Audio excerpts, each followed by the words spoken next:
দানা দানা দানা খেতে হবে না আস্তে আস্তে দানা দাঁতে না পড়ে দেয় আমার হাত ফুটকা দেখতে কত ঠান্ডা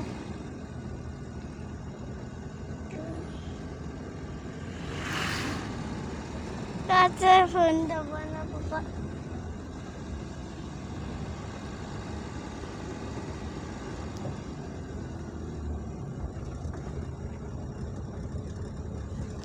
আমার এখানে জল হয়ে গেছে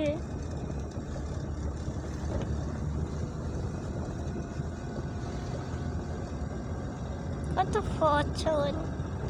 এখানে আমাদের যদি ঘর থাকতো আমি খেলতাম এগুলা নিয়ে ধানগুলাকে একটু নিতাম তারপর কেটে কেটে রান্না করতাম খান্নাপত্র নিয়ে এটা দিয়ে এখানে আমাদের ঘর হতো বরবটি চাষ